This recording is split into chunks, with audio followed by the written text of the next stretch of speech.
All right, so let's go to this first article.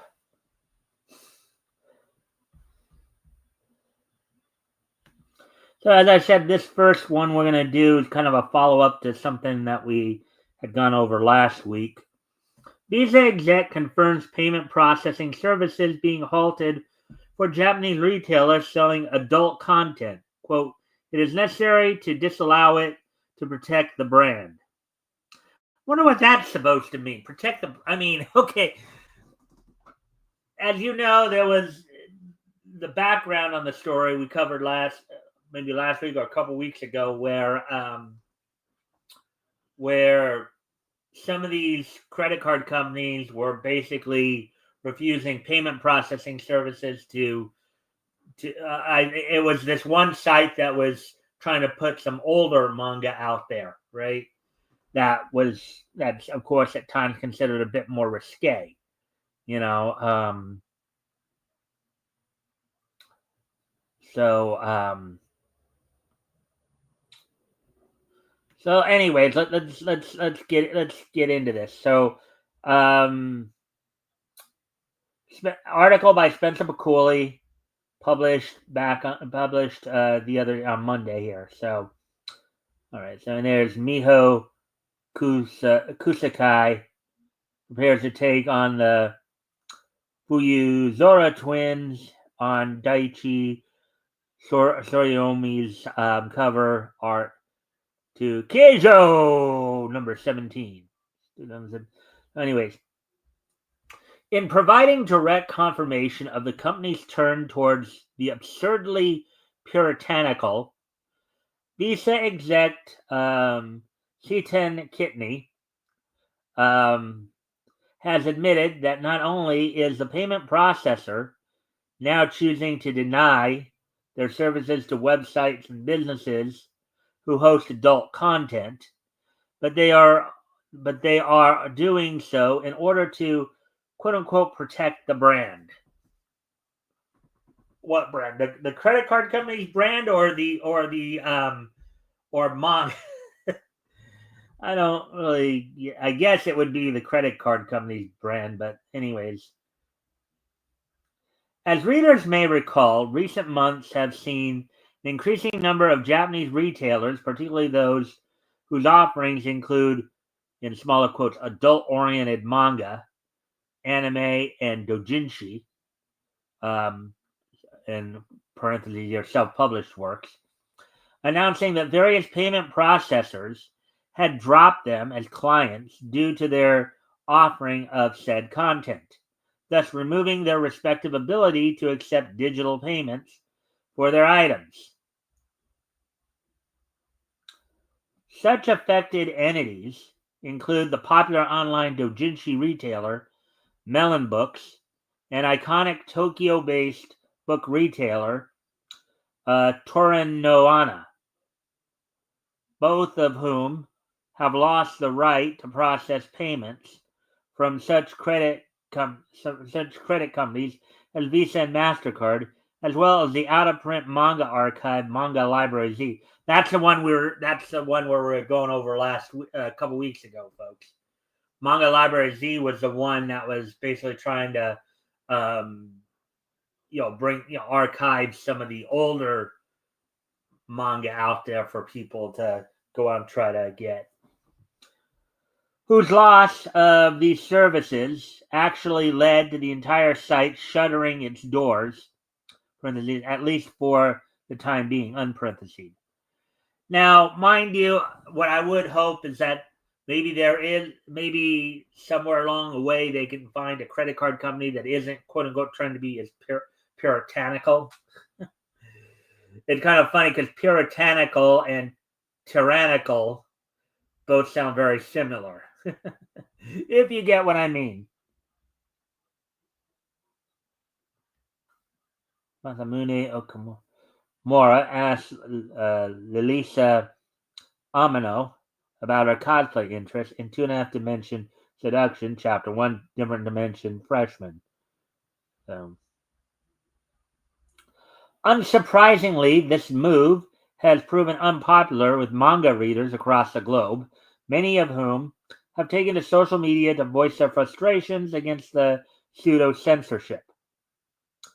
And more than just fans, notable Japanese creators, including Love Hina mangaka and Manga Library Z founder Ken Akamatsu, and Nier franchise creator Yoko Taro, have also spoken out against this growing corporate level prudishness, as they believe that this trend presents a significant threat to the idea of quote unquote freedom of expression. Yeah, again, sometimes, as we've seen with streaming, with like streaming sites and stuff like that, streaming sites and social media sites, like sometimes you may just have to go an alternate. Sometimes you may have to go an alternate route. Sometimes you may have to just create your own version yourself. But Ken Akamatsu, of course, not only the Love Hina mangaka, but I think he's also been. I know he and maybe at least one other mangaka have been members of the Japanese Diet, which of course is Japanese versions of Parliament, or like Congress, and for those in the states here.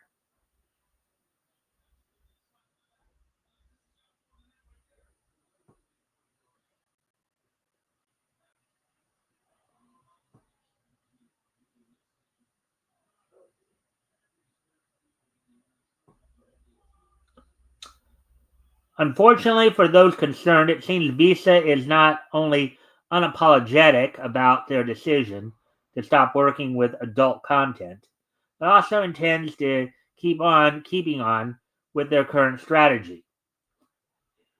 Yeah, I don't know. I don't know if that's very smart, because that might lead to some customers deciding, something. If that's the way you're gonna do it, maybe I don't want Visa. Maybe I don't want Visa or Mastercard. Maybe I'll get a maybe I'll look into finding a company that wouldn't have a problem with this material. Per local technology news outlet Impress Watch, during a Q&A session held at the tail end of a recent press conference conducted by Visa's Japanese branch concerning their future plans, the aforementioned Kitney, who currently serves as head of product for the company's Asia Pacific operations, was asked if he could provide any insight into the decision to stop providing payment services to sites that sold adult works.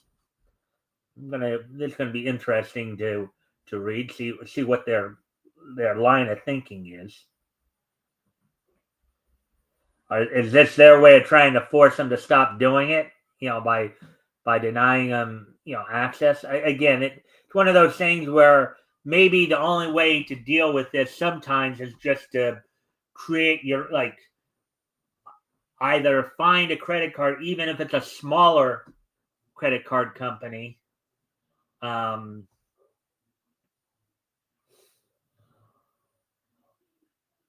a smaller credit card company to process the payment, or just come up with your own company altogether to process the payments.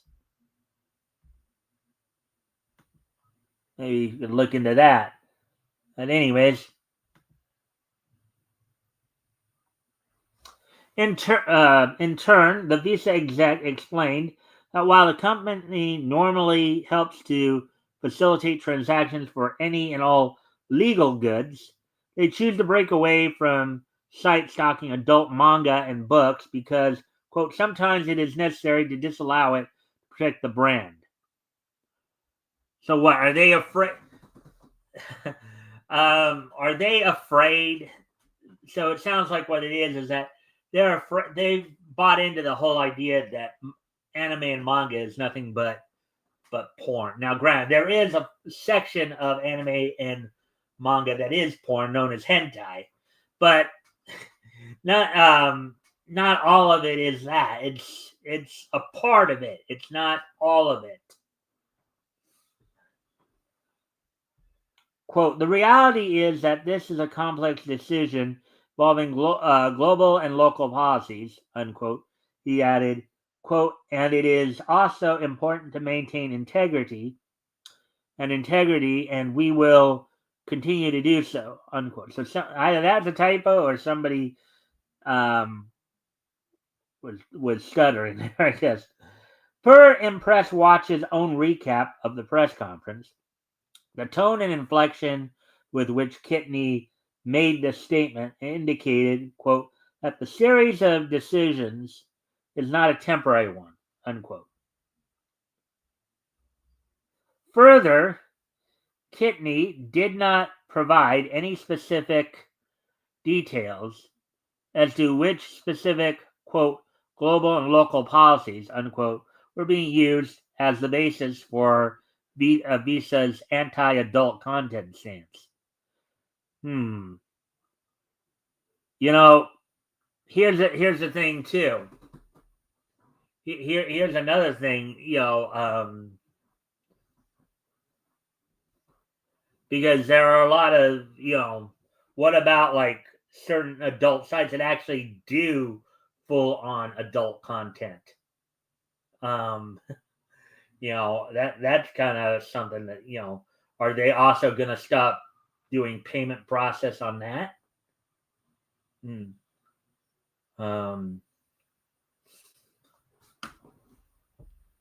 That is an interesting take, though. Let's see. Yeah. Okay. Yeah. What specific policies are they looking at? Because it's like, you know, now, Grant, it makes digital sales a lot harder, especially when you're operating in like one country like Japan, and then you're trying to reach fans in other parts of the world, especially when you're dealing with like older manga that people may want to read.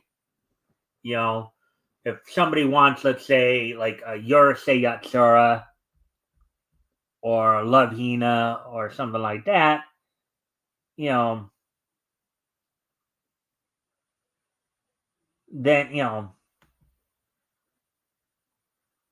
and how would they get it if the payment card processes don't aren't going to allow it? It's in some ways it is kind of ridiculous because I'm sure that in some respects, credit card companies do get a certain amount of payment for offering these payment process. So are they saying that they don't want to make that money? But anyways, um, all right. As let's see, let me just.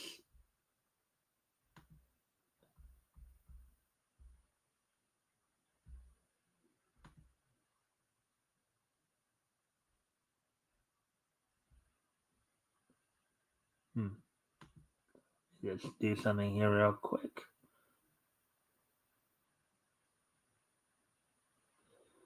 All right.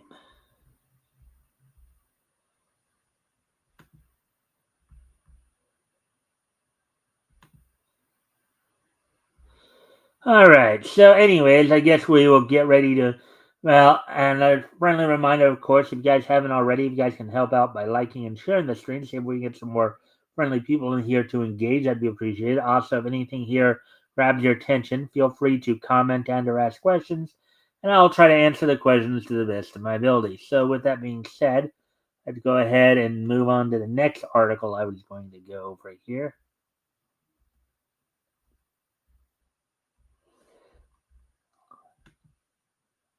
And this one a little less controversial, as it were. Um, Bandai Namco Filmworks unveils, in smaller quotes, Mobile Suit Gundam GQ Cooks, and smaller quote, new franchise entry to be helmed by Neon Genesis Evangelion, in smaller quotes, creator Hideaki Anno. Article by Nerdigans Inc. published today. So this is the latest, obviously the latest version of Mobile Suit Gundam to come out. So let's see what's going on here. 'Tis the season for giving, and in that spirit, Bandai Namco Filmworks has given mecha anime fans an early Christmas gift by revealing the next proper entry into the iconic Mobile Suit Gundam franchise.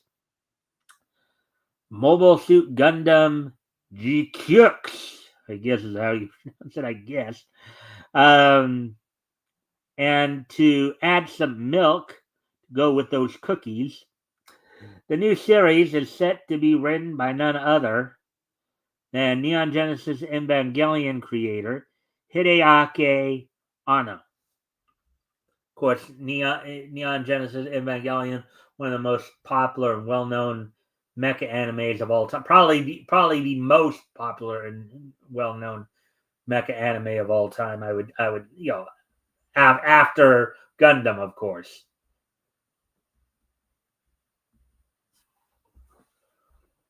Announced on December 3rd, which was yesterday, via the official Gundam website, and described by Bandai Namco as a quote-unquote crossing of dreams between regular series animation studio Sunrise and Anno's own studio Kata.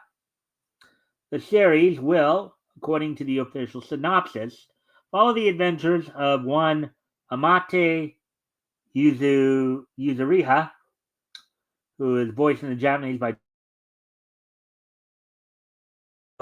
Kurosawa, who of course provides the Japanese voice of Carla Kire in Kengan Ashura. Quote, a high school student living peacefully in a space colony floating in outer space, unquote. Interesting.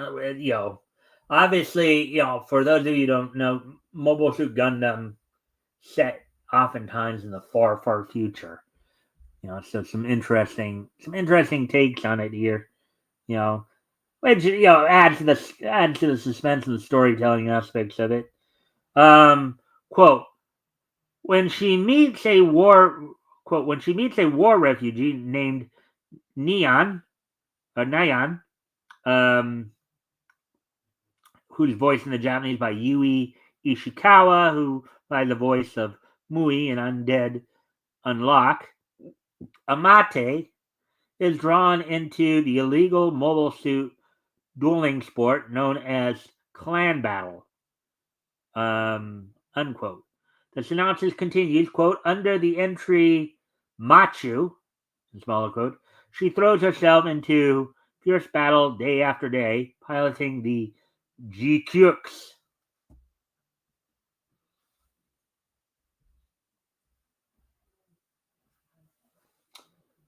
Um, and then,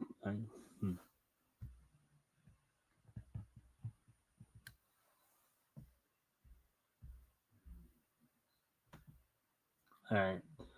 So then, an unidentified Gundam mobile suit pursued by both the Space Force and police appeared before her, along with its pilot, a boy named Shuji, who is voiced in the Japanese by Shimba Tsuchiya, who provides the voice of Balgo Yuang Parks in Burn the Witch, on parenthesis there.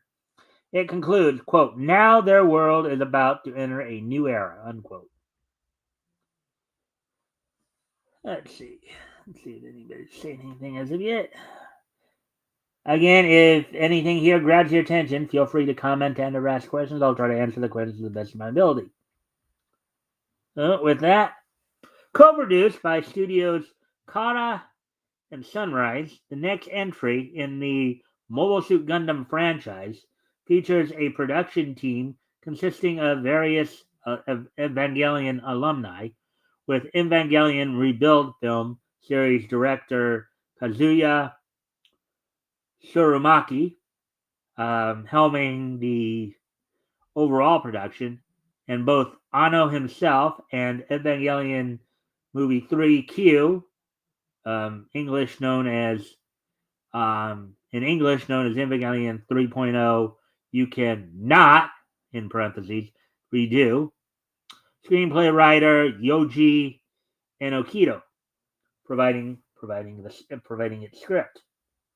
Further, the series will feature plot composition from Fooly Cooly screenwriter Yoji Enokido, mechanical designs from Neon Genesis Evangelion franchise designer Ikuto Yamashita, and character designs, as seen above, by veteran Pokemon franchise illustrator Take. I don't know if that's his actual name or not. And that's just how he stylizes it, I guess.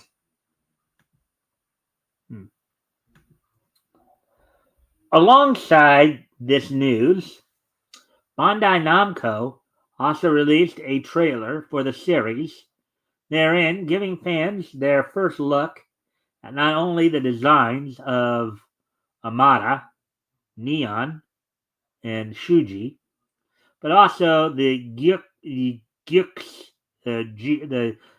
Cooks suit and an actual clan battle, in parentheses, which itself feels very reminiscent in the best way of G Gundam's Central Gundam fights, in smaller quotes there, parentheses. At the time of this writing, it is unknown which timeline the events of G Cooks take place in. However, some fans have theorized that based on various location shots in the trailer, series will be set on the Side 3 colony. However, based on various location shots in the trailer, some fans have theorized that it takes place on the Side 3 colony itself, the birthplace of the Republic of Zeon, thus placing the series firmly within the Universal Century timeline.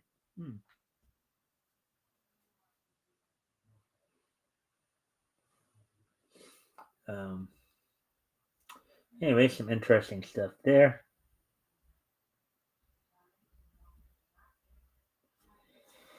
And in standard Mobile Suit Gundam fashion, this reveal also brought with it the first images of the series' soon-to-be released merch.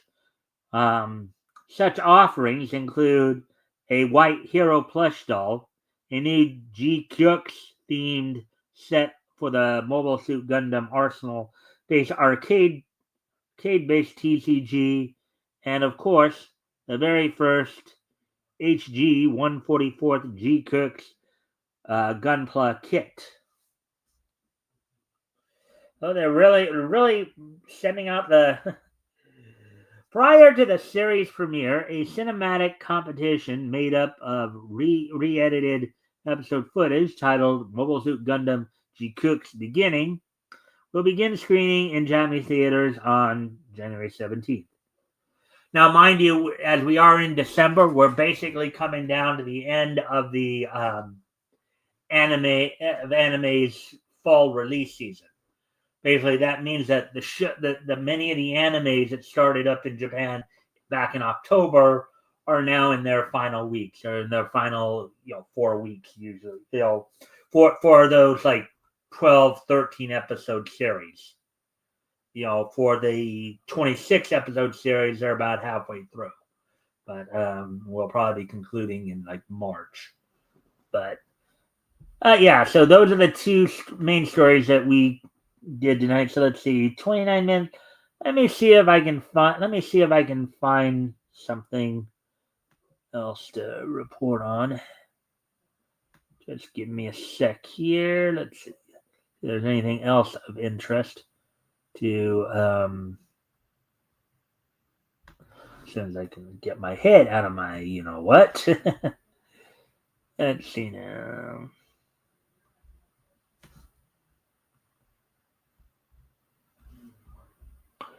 And I'm pretty sure that we'll probably start getting more anime news as of course the fall season's winding down and the winter season will be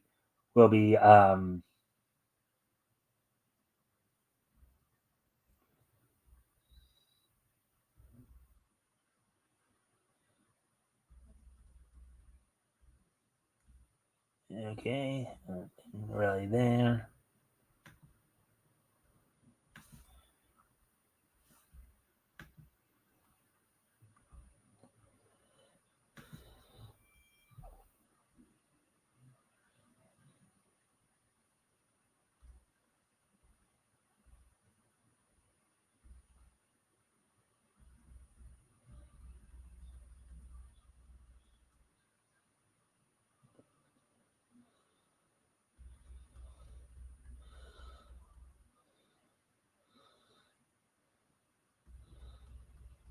Hmm.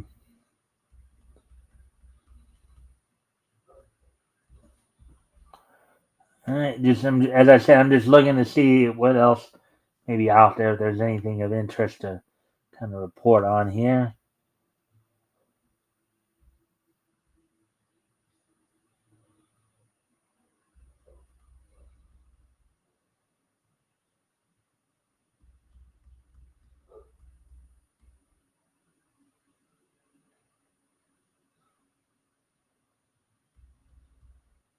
Hmm. That seems like an possible interesting story there. Hey, just how long? Oh, it's a pretty quick. It's a pretty quickie. Hmm. All right, so I found another interesting story to kind of look at here.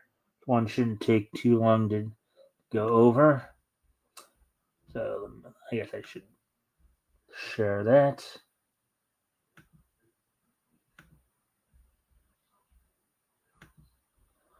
This one, of course, from Bleeding Fool, our old buddy Avi Green.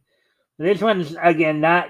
I don't think quite as controversial here. I think it just seems more like I think it's an update on possible, you know, what to look forward to in terms of. I mean, so DC Superman to sport an eye patch after he loses an eye. Article by Avi Green, published today. So let's take a look at this. So, Comic Book reports the Man of Steel will be shoved into a storyline soon where he'll be subject to what even Batman shouldn't have to suffer. Hmm.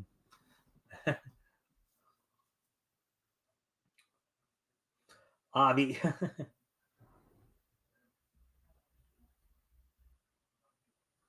Hmm. Let's see. So now this is the article that Avi is referring to from. Let's see. What is it? Oh, Comic Book. Okay. Things have been rather chaotic, or Superman. I think it's supposed to say for Superman. Somebody typo there. For Superman over the past few months, but somehow his life just got even more insane.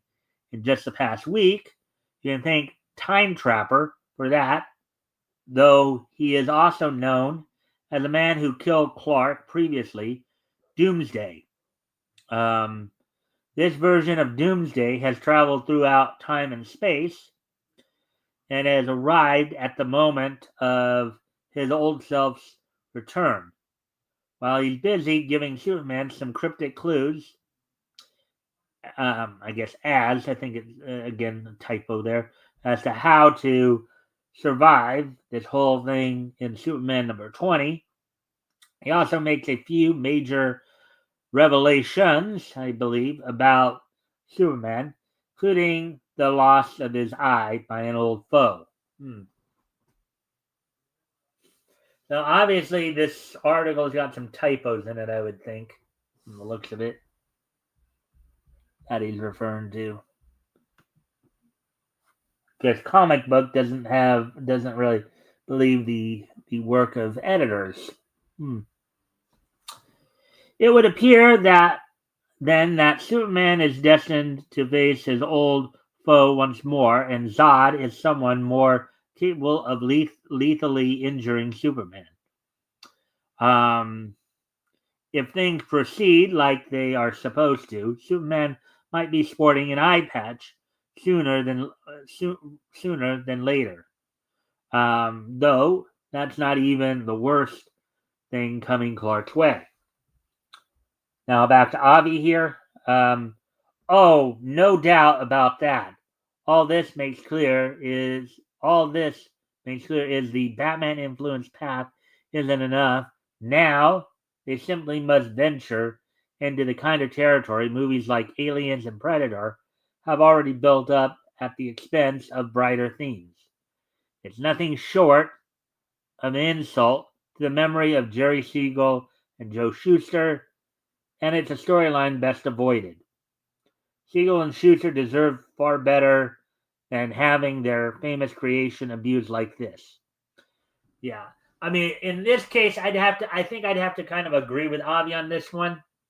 I know Avi is not big on horror. Okay. I know he's made that abundantly clear time and again that he's not a big fan of like horror or horror stories or horror themes or what have you. Especially when as he feels, you know, some people are overdoing it, right? But and most of the time, I take it with that in mind. You know, I take it with a grain of salt because okay, he's not a big horror fan. Doesn't mean that there isn't horror people who are for it. But I think in this case, you know, adding a horror element to Superman, it is just totally spitting in the face of his original creators. I kind of, you know, agree with that sentiment. So, but anyways, with that now, we're at the 37-minute mark, so I guess we can try to move on here to the wrestling wrap up, as I think I've got enough articles in for. Of course, we're going to talk a little bit. We're going to go back to last night, talk a little bit about what happened on last night's NXT from WWE. We're going to look to tonight what's going to be going on tonight's on tonight's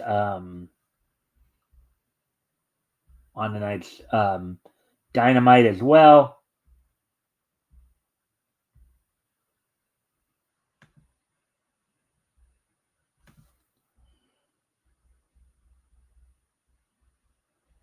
So on last night, and of course a couple other little notes. Of course.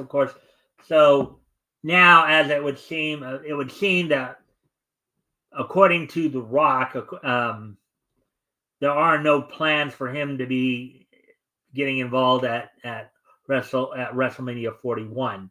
Now that might just be a dodge, but I guess we'll have to wait and see. Of course, a week from this Saturday is the next PLE for WWE with WWE's Saturday Night's main event. I believe that it's going to be the main eventing the show will be Cody Rhodes defending the WWE and Universal Championships against Kevin Owens. But I guess we'll just have to wait and see. But anyways, on last night's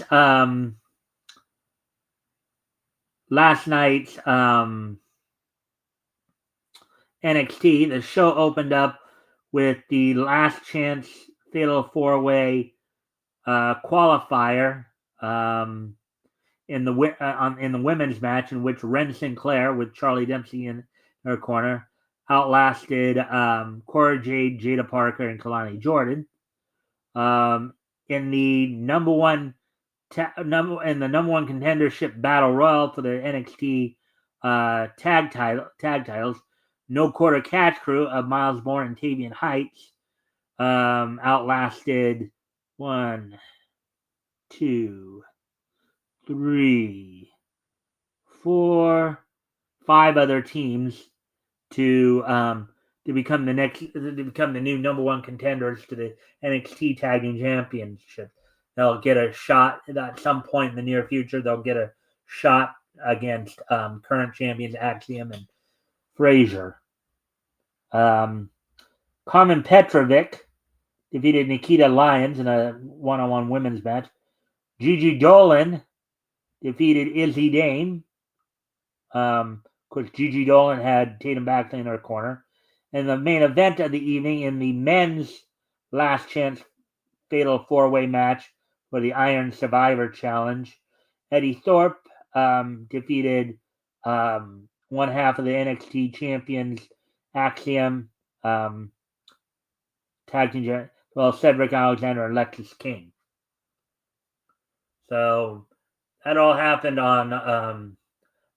last night on NXT. Now for tonight's Dynamite, what you can look forward to on tonight's Dynamite. You can look forward to on tonight's Dynamite. We have some, of course, Continental Classic matchups happening tonight, as in the Blue League. Shelton Benjamin will be taking on Kyle Fletcher in a meeting of the two points leaders right now in the Blue League at 3 apiece.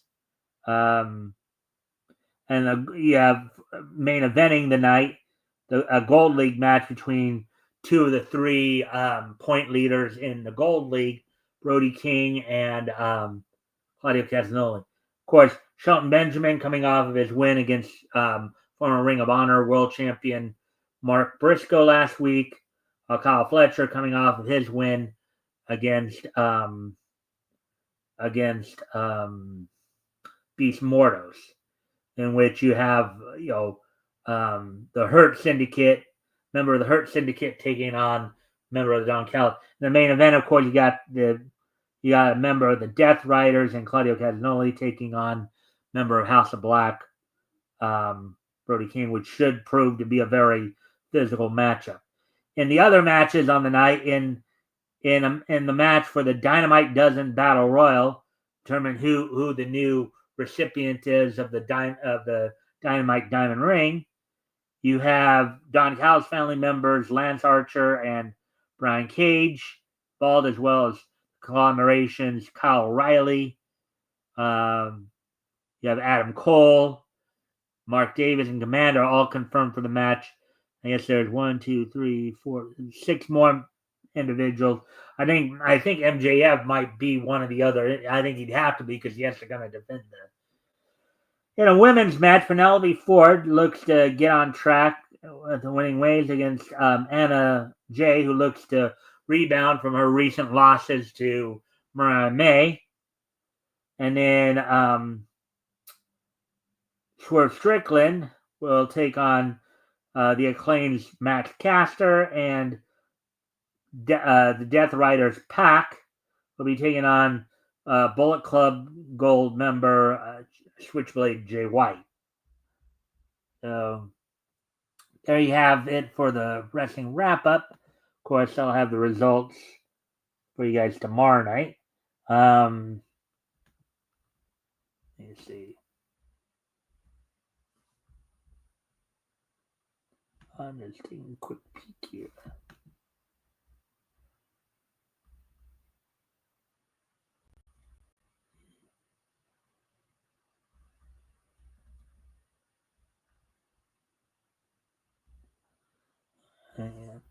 I mean, I shouldn't be that surprised, I guess. All right, so let's see now. Okay, so now let's see. We're at the 44-minute mark. So I guess it would be a good time to start. So with that being said, today is Wednesday, December 4th, 2024. So let's go ahead and take a look back at this day in Nietzsche history. So let me just remind myself. 84, 54, and 2004. Okay.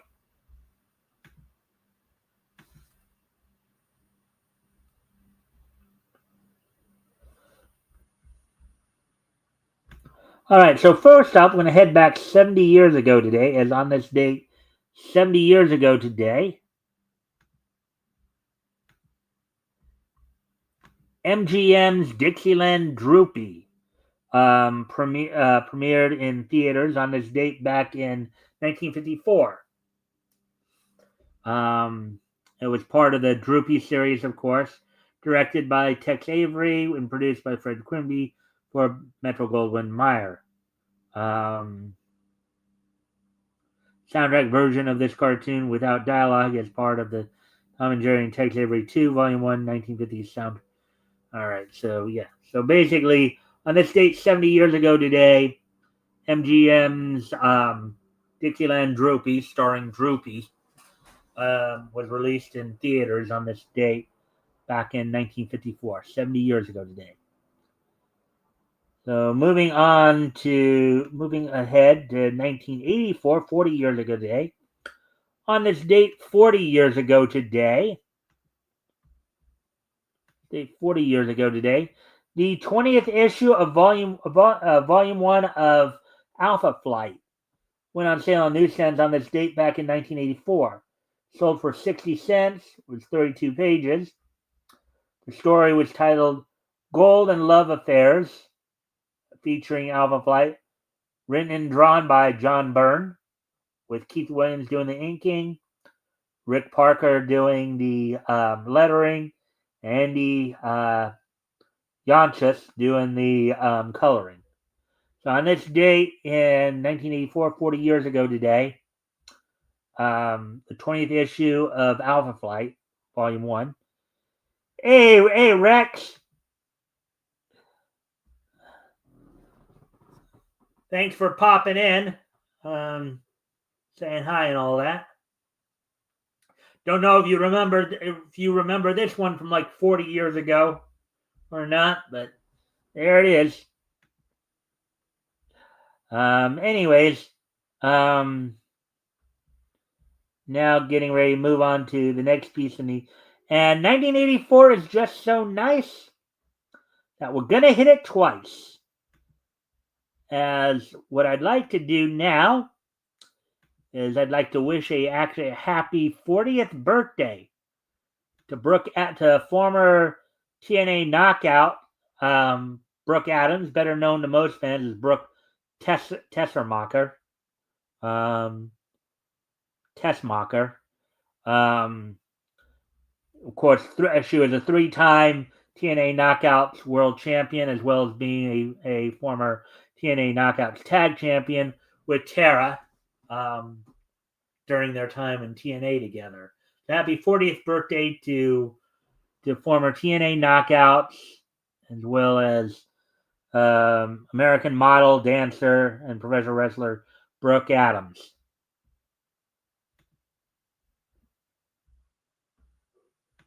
There you go. And finally, on this date 20 years ago today,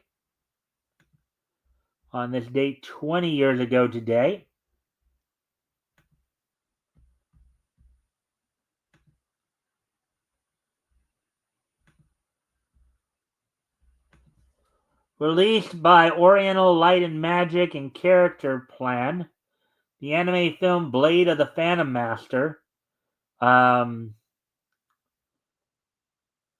premiered in Korean theaters on this date back in 2004. So 20 years ago today, the Oriental Light and Magic and Character Plan anime film Blade of the Phantom Master premiered in theaters on this date back in 2004. So with that being said, thank everybody for being here tonight. So, of course, we'll be back here tomorrow with more niche news. Maybe, depending on if you get, it might be the Indie Comic Showcase if Chris Braley does it before tomorrow. If not, of course, we'll find some news to report on. Obviously, we'll have, of course, the result. Go over the results of tonight's AEW Dynamite. Also look ahead to tomorrow night's Impact. Get you all caught up on all the latest wrestling news, and then also,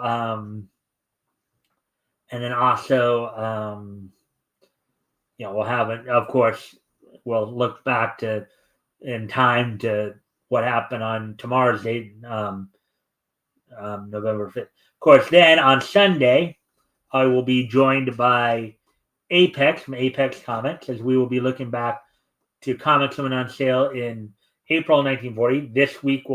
This coming Sunday, we'll be looking at